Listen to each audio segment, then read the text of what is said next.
take a look at this. It's an iconic London map, used less in today's day and age of, the internet, but it's still well known among many generations. It's called the London A to Z, if you're British. If you're American and asking for it in a bookstore in the year 2013 like I was, you would ask for a London A to Z. This letter, the 26th one in the alphabet, is pronounced differently in the US than in most English-speaking countries, including the UK. In the UK, it's Z, rhyming with bed. In the US, it's Z, rhyming with tree. Is this just another one of those instances where the Americans had to prove their independence from Britain by making arbitrary changes to language? Or is there more to the story? Zoom back with me quickly to the Greek times. A bit strange when we're talking about the UK and US, but we need to see the origin of this letter. It all began with the Greek letter zeta, which actually in Greek is pronounced zeta, that looks like this. It's the origin story of the modern alphabet, and this influenced what this letter was called over time. The French called it Z, looking like this, and as English was derived from the Romance languages, it became Z in Britain. But there's a complication. There always is when it comes to language.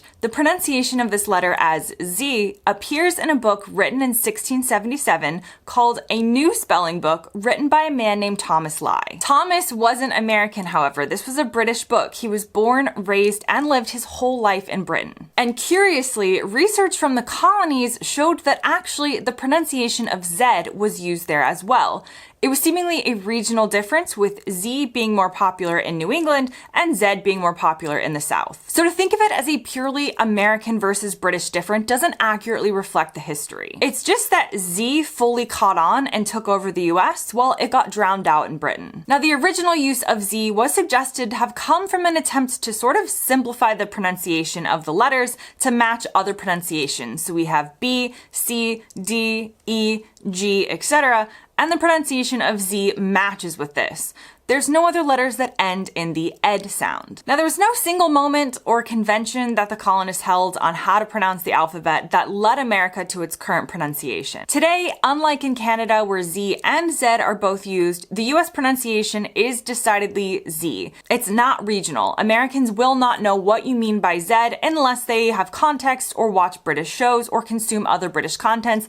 Maybe they do if they live a couple streets over from the Canadian border, but Americans say Z. There are two important movements that help this become the case, though, even though there wasn't one specific naming convention.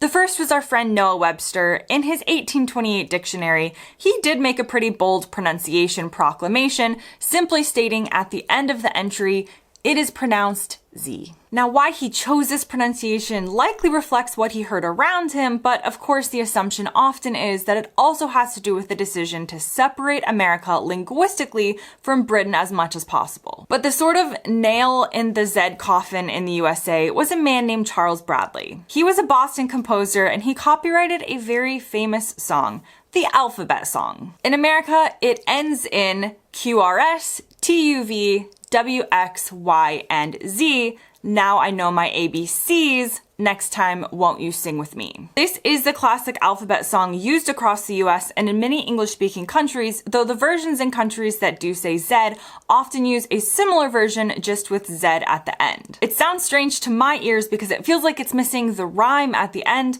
but I trust my audience will let me know their experience in what song they used to learn the alphabet in their country. And as to why Z continued on in the UK and never changed to Z, again, there's not one specific reason, it's just mostly the way it had always been done, and Thomas Lye's book maybe was a lie. It wasn't enough to change the pronunciation of the word in the country, and to this day, people say Z. However, with the globalization of American content coming over to different countries, I have noticed that children these days might be learning Z instead of Z based on content and kids' games and shows that they consume online. So there you have it, the Z versus Z debate. Which side are you on? Let me know in the comments below. As always, thanks for watching, and I'll see you next time.